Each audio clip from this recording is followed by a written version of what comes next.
insurance. So get excited. That's the title. Let's give Wayne a big round of applause. Thank you very much. As always, I have a ton of slides for the limited amount of time. Yep. Snoring is optional. Let me start by saying this doesn't work. Sweet. Come on, demo guy. There we go. So, there's going to be a lot of facts, a lot of data, a lot of things in here. Bear with me. I did throw in some fun memes about it, but a little bit about myself. I have never worked in insurance. I gave this talk at BotConf and everybody thought I worked in insurance. It drove me crazy. So, my former day job worked with insurance. I'm not a broker. I'm not a lawyer. I'm not here to sell.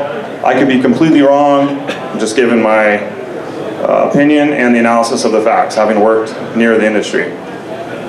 I will give you a quick warning. You're going to get a lot of cyber. So if you're sick of hearing cyber, you might as well start a drinking game right now, because there's going to be a lot of cyber terms, because that's what the industry uses, okay? So, the cost of cybercrime or cyber events. If you look right here, you'll see that it's driven by FUD. And that's not really a bad term, that is actually something that's true. It's the fear, uncertainty, and doubt that drives the fact that insurance needs to be purchased for stuff like this, where the global cost can be anywhere up to $600 billion a year. And there's a few projections that put it at $6 trillion, but let's just say if they're over by a ton, $3 trillion is a lot of money. That's a lot of money that's lost to cybercrime or cyber insurance. Now, one cool thing about it is the market capitalization. Cybercrime would be the second largest business in the world. So split that out amongst those criminal shareholders. They're doing pretty well. All right, Ponemon. You can't have this kind of talk without a Ponemon slide. So next, the next cost per things like that. But why insurance? Insurance drives safety. It drives everything we do. In here, there's restrictions on what Kanza Hall lets us do, probably because of insurance, okay? You have safety belts, you have safety glass, the places where you work have all the fire procedures, things like that, because of insurance. So cyber insurance is joining that market, all right? And it's growing like crazy. So the quote there about double to 5 billion annually. Now, what is covered by cyber insurance? Can anyone tell me? Lawyers. Lawyers, yeah, right? We'll go over that. Anything you want to pay for, really, right? So your typical stuff for those of us in the industry, PII, bank cards, personal health information, things like that. Sometimes hacking, insider stuff, cyber extortion, and of course your typical business email compromise, and even some mistakes. Cyber Insurance 101. So let's talk about what is cyber insurance, what are policies, how does it work? So as of last year, there were anywhere from 50 to 60 carriers. Couldn't really nail it down. Some people were in, some people were out, but let's say there were 60 carriers. That's quite a bit, and it's growing each year. The first cyber policy was just before the dot-com era. Companies were worried about, this new thing that was going on. So you're looking at roughly 15 to 18 years worth of evolution and history with this versus 34 years with your damage and liability claims that have been around. Keeps evolving year after year, and the key is going to be probably the next 5 to 10 years because it's still evolving. So what makes a good policy? Okay, a good policy is going to cover legal damages, your crisis services, PCI fines, sometimes the availability, the extortion piece. There's a little asterisk there because in the past, I keep hitting the wrong button there, sorry. In the past, extortion was part of your kidnap and ransom. So there were companies who've been able to take ransomware and get insurance companies to pay for it when they didn't have a cyber insurance policy because they would roll it into the K&R. Education is key to a good policy, and that's part of why I want to give a talk like this and kind of open it up to everybody, okay? Most policies are covered by what's called a ladder. They used to be called a tower, but after 9/11, it's kind of a touchy subject, of course, in the US, so they call it a ladder now. So what you have is you'll have a main policyholder and they're going to give maybe 40 to 60% of the total cost of that premium, and then you're going to start to stack other insurance companies on top of it. And so once a certain tier is met, then the next tier, then the next tier, and next tier. So I'll explain some of that. The goal, what is the goal? Reduce risk. It's a no-brainer. It's all about risk avoidance, risk aversion, risk costs, kind of covering that gap that's out there.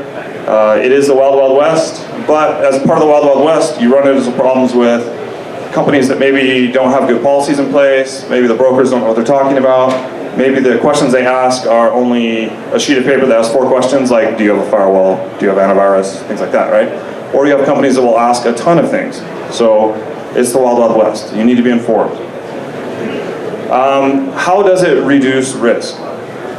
So insurance is, here's the little byline, right? The little sales pitch that whenever I interview people, they're like, it's for when good risk management fails.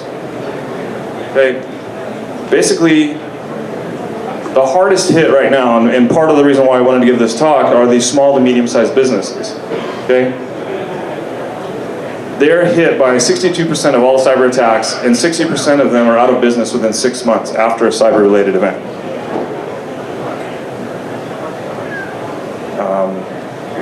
Also, how cyber insurance reduces risk has to do with the coverage for unseen cyber issues. So, for example, 2 years ago, you'd have never, well, most typical businesses would have never thought of the Mirai botnet or how that's been affecting businesses and things that are out there, right? So as things evolve, as risks, as threats evolve out on the internet or within your marketplace, hopefully the cyber insurance will be kind of that gap coverage to cover some kind of outage or some kind of loss that you'll experience. Now, how do you calculate risk? Here's a AIG risk calculator. It's this little thing, you throw in a bunch of numbers and you can go to their website and check it out. Now, this is not just an American issue. Although we lead the world in business and other things, there are problems all over the world with cyber crimes, cyber risk, and so insurance is being sold in other parts of the world. It's just not as easy. Okay? Europe has put out some reports of how to get the European Union and the countries in that area and the businesses to kind of work together to come up with ways to protect those businesses by leveraging cyber insurance. Also, Great Britain. You'll notice here the little key on this. Anybody know who Marsh is? Marsh is a broker that sells it, so of course they're going to help fund a report to help get cyber insurance out there. But UK cybersecurity, they're also prepping for it. They're trying to help their businesses. So is insurance for everybody? No, because if you're cash positive or you're so giant you can't really buy the kind of policy you'd want, you're going to pay for it, right? It's up to each individual business to decide whether or not they think that they need cyber insurance. Okay. The big thing here is you may hear about this and think, oh, it's a ripoff, they don't pay. Well, I'll explain that they do, and it's meant as a compliment. Some of you will be working at a place where they're going to have cyber insurance, or they already have, and it's a compliment to the fact that the IT department or the security department can't handle everything. The company can't throw all this money at it, so they buy something to kind of cover that gap. Okay? So, verticals that are buying and renewing these kind of policies, many of you are yawning right now because this is really boring, but just about everything, right? I've listed just about everything here, and I'm going really fast because there's a lot to cover. This is an hour-long talk I'm squeezing into 20, 30 minutes, okay? So, healthcare. Who here works in healthcare? Who here can admit they work in healthcare? Yeah? Many of you have cyber insurance policies. Personal health information is huge, the loss of that, the damages behind it. Power and utilities have been buying it a lot. It's just tons of growth over the last 3 to 5 years. So I have this slide up here because it talks about the growth through the different industries. And the biggest thing here is you have brokers and cyber insurance companies that are going in front of DHS and Congress and talking about the risks and things that are happening. So they're promoting this from within the government, right? They're promoting the sale of this and the push to this to basically kind of do some CYA. It's like, hey, if we get more cyber insurance out there, we're going to cover ourselves. Well, I don't know about that. It's good maybe to make it aware that we need to do something, and the financial losses could be huge from the cybercrime, but really, I think it's a balance of both. You have to have this gap protection to protect these businesses, especially the small business.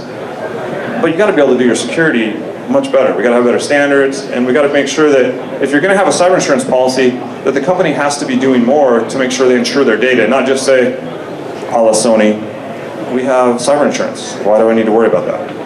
Okay. So another graph we're going to skip. Those of you that get to watch us on YouTube, you can pause it. Okay. So how the insurance industry is dealing with cyber claims. Right now, we're in what we'd call cyber liability 3.0. Back when I first started, it was just a liability only. Then it evolved into like this notification law, cover, crisis loss. The laws on the books right now in many of the states that say you have to notify people if their records are lost, that drove a ton of cyber insurance purchases. Because now companies have to cover that cost, okay? So now they're adding services to help companies to make it easier, some stuff like legal, things like that. And then the next evolution is going to be probably some metrics, maybe some government oversight, maybe some independent bodies, things like what PCI does for finances. And then who knows, 5.0, maybe they'll partner with security companies or other types of companies. Also, the evolution is probably going to go into like, if any of you have ever tried to take out a life insurance policy that is 500,000, maybe $1 million plus, you're going to have a guy come visit you, a man or a woman, and they're going to take your blood. And maybe they're going to ask you a few more questions. And so there's going to be a deeper probe into whether or not you're insurable. And I can only hope that when cyber insurance starts to get to that level, there's going to be a deeper probe on your network. And for some of us, that's going to be a little bit intrusive. They may require hardware, they may require software, they may require audits, much like in the financial industry. And so basically they're saying, look, if we're putting our money down for you, you got to make sure you're fitting this criteria. Do they pay? Yes, they do, mostly. The opinion through much of the industry is they don't, it's a sham, but actually they pay quite a bit because they're making money hand over fist right now. So examples of claims, I was hoping to be able to do some really juicy claims, but we all have our lawyer problems, our lawyer issues, as I put there. So I couldn't talk about a lot of the stuff that I've known of, maybe had worked with, but I could talk about things that were public domain. And Sony, we all know about Sony. The funny thing about Sony is they've been breached several times. One of the breaches actually disclosed their insurance policy that they had and how much they covered and how much they paid for it. So it was kind of interesting to see that. And I have the stats here. Their second event only had 60 million in damages, which is nothing compared to what they had to pay. And it cost them an annual cost of over $350,000. So that kind of tells you they clearly didn't have enough, and this drives a lot of that purchasing. So, malware impact. Malware, viruses, botnets, things like that, they have a huge impact, and we're going to go through some of that with the claims data. You have Tesco Bank in the UK. That was something that happened last fall. It was huge. It shut down the bank. People couldn't get their money. So you're dealing with issues of availability now at a bank, and then you're worried about what else did they do, what's going on. So manufacturing, AF Global Corp. AF Global Corp is interesting because initially they were denied, and it had to do with the fact that they weren't meeting certain criteria. All right, so they had to go back and sue. Sony, I mean, you can throw a dart right now and figure out where Sony's been breached. It's crazy. They should be able to give plenty of talks on what that's like to deal with cyber insurance, because they've had to deal with it a lot. Trump Hotels. This is not about the cyber insurance portion, but Trump Hotels has been popped a bunch of different times, and there's no claims data. So I'm curious if they're cash positive, they use other resources to pay for it, or if they have a cyber insurance policy, but I haven't been able to find any claims data on it. And a bunch of different hotels. Yeah, they're going to get Mexico to pay for it. Thank you. Yeah, right. They're getting us to pay for it by staying at their hotels is what's happening. So, botnet impact, the different botnets that are out there, Citadel, Icarus, Dridex. Target, this is an interesting stat here. So Target, before they got breached, they had a $100 million policy. That means they had $90 million of coverage with a $10 million deductible. Now, as of last fall, I haven't seen an update, they are upwards of $350,000, I think. Well, no, excuse me, upwards of $300 million cost a day. So they're not even covering a third of their total cost right now. Their forensic breach-related costs are going to reach $1 billion. Okay, that's what they're speculating once it's done and all over with. And then they had to settle with Visa for $67 million and with MasterCard for $19 million. So it tells you right there that even that insurance policy definitely did not cover everything. It maybe helped a tiny bit, okay? Ransomware is so hot right now, right? It's last year was the year of ransomware. If you look at the claims, ransomware claims for the insurance industry last year were up over 400%, and they are paid.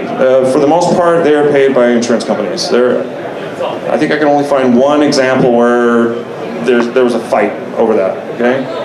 So I theorize that, are we actually helping criminals by paying the ransom through insurance, okay? I mean, either you pay or you don't pay, but by paying so easily, are we actually kind of having this symbiotic relationship? Something to think about, maybe something to report on, talk about in the future, but lots of money involved with that.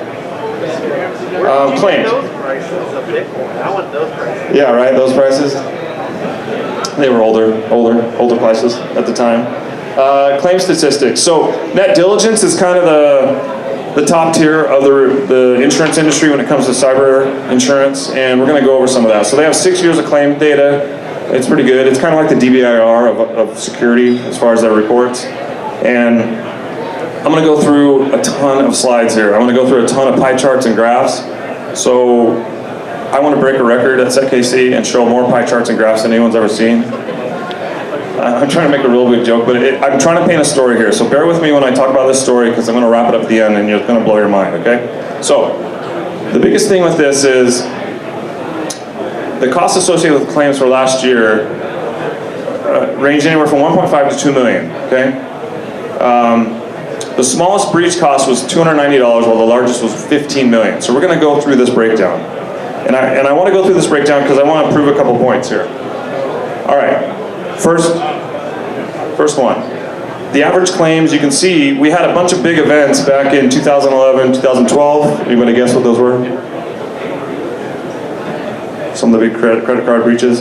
Okay, then it kind of leveled out. We had more of them. So you got an average of anywhere from 700,000 to 600,000, okay? Now, it's mixed, it's intermingled. You have 176 people, 176 entities, companies, as you will, reported this, okay? So you got a little bit of a mix, the stuff we know of, healthcare, financial services, things like that. But this is the one I wanted to talk about, okay? Right here you have nano revenue, micro revenue, and small revenue. You have the 86, 44, and 23. These are the smaller businesses, the medium-sized businesses. These are not the large enterprises that are reporting on this, okay? And the ones that are affected. So I'm going to give you some more detail on this. So the percentage of claims by revenue size. You have half of the claims that were filed for cyber insurance done by small businesses, medium-sized businesses. Who here works for a small business, medium-sized business? Something, yeah. Many of us do. Many of us are these multi-wearing hats, security, IT, whatever people trying to prevent our company from dealing with this. But this is why I want to show these charts and graphs, okay? Next, you have the percentage of claims by data type. PII makes sense, PHI, PCI. We kind of know that, right? We work in it. But the average records that are exposed, it has escalated quite a bit more because you probably have more people buying and more people reporting, but you're looking at the 2 million like I talked about. So percentage of records exposed by business sector, there's not one larger than the other. Okay, healthcare makes sense, financial services makes sense, but to me it looks like it's a pretty good smattering there, right? Okay, those of you snoring, wake up, we got more to go. Now, the number of claims by type of data. This goes back to that chart there where you have most of it PII, some health records, and then of course your credit card data. The cause of loss, this is the other part that I want to drive home. Not just small business, not just medium-sized businesses, and not just the things we know about, but of course you have 44%, the hackers and malware making up 44% of the number of claims by loss. So you could probably say that could round up maybe to 50 if you're generous. Say half of the losses deal with this. That's what they're, at least the excuses or the reasoning behind it, okay? So what does that mean for us as security people? We'll get to that. So let's look at the cost, right? What is the number one cost when it comes to a cyber claim. 75% of that is called crisis services. And this is where I want to talk about towards the end why this is important. Crisis services, this is your forensics, notification, your ID monitoring, credit, legal counsel, miscellaneous and other. So out of all the money that has been paid out for cyber insurance, you have 75% going towards crisis services. Okay, keep that in mind. You got your legal, regulatory, and then PCI fines, okay? So, claims with crisis service costs. Most of it being the forensics, some notification, things like that, okay? And then your legal guidance. Of course, the lawyers are winning, as always, right? That's their goal in life.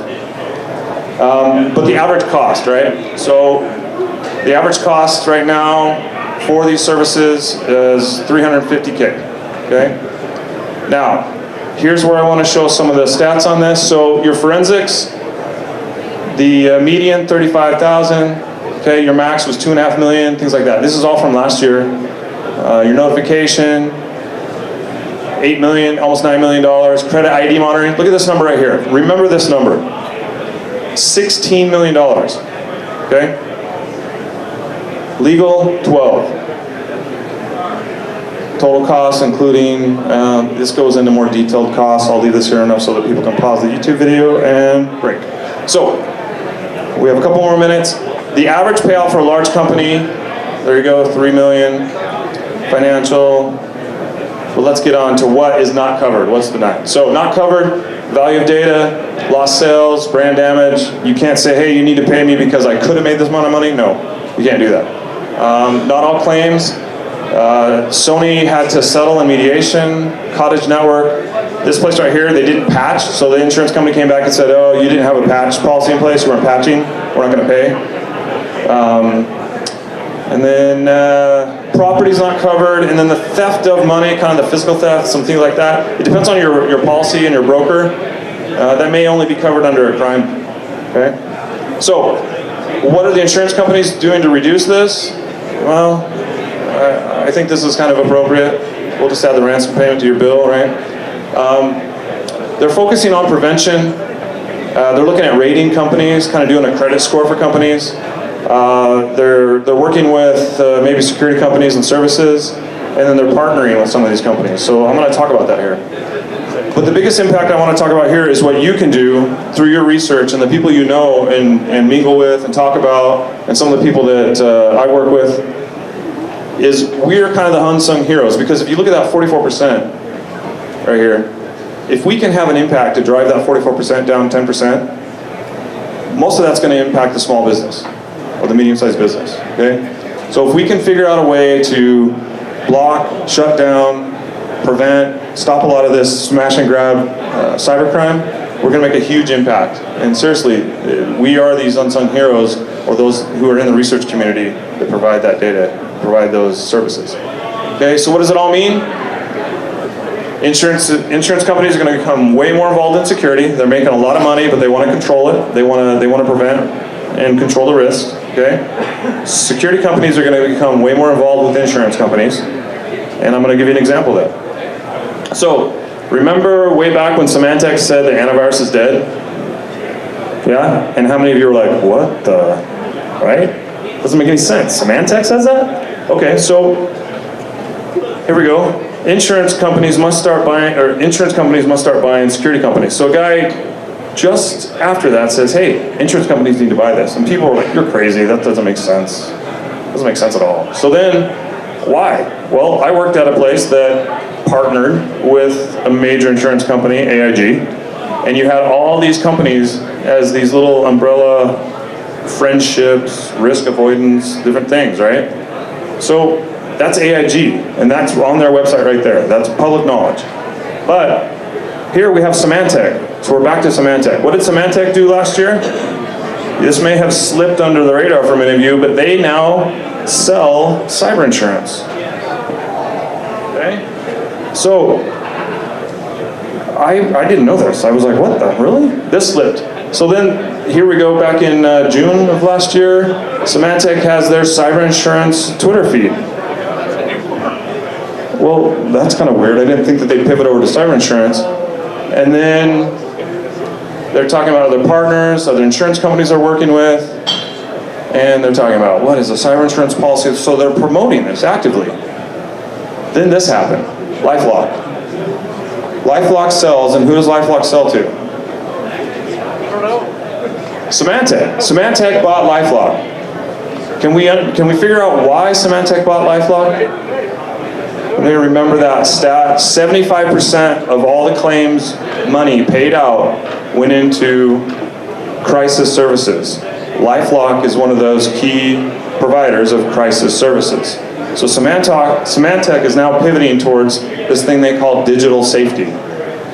Okay? Digital safety meaning, look, we maybe can't protect your system from all malware, but we're going to provide some insurance and gap protection. And we're going to help alert you if your stuff's stolen or if someone's trying to steal your identity, things like that. So they want to build these whole new products and leverage LifeLock's data analytics and their back-end services for that. So they're transforming from a malware protection into digital safety. So what does that mean? Crisis services is a cash, whatever that is, cash horse, cash cow. Okay, that's the new frontier for some security companies. Is that partnership? So this is on the back of one of Symantec's little reports. It says "Go boldly, not blindly." Maybe they were going boldly. Maybe that's why they sold off, or basically said, "Hey, we're going to get out of antivirus." So what does it all mean again? Those of us who work to prevent some of the cybercrime or the unsung heroes, you have a very thankless job. Many of you will be working in the future in partnership or for an insurance company. I firmly believe that. There will be people in this room who will be doing something for an insurance company at some level, some aspect. And vice versa, they may start buying up security companies to create these conglomerates. Okay? Conclusion, it'll continue to influence because just like it's influenced everything else in our lives, it comes down to cost, lawyers, risk avoidance, and cyber insurance will influence the internet and the way business is done on the internet. So I am 5 minutes over my time. Thank you for your time. If there are any questions, I'd appreciate it. Thank you.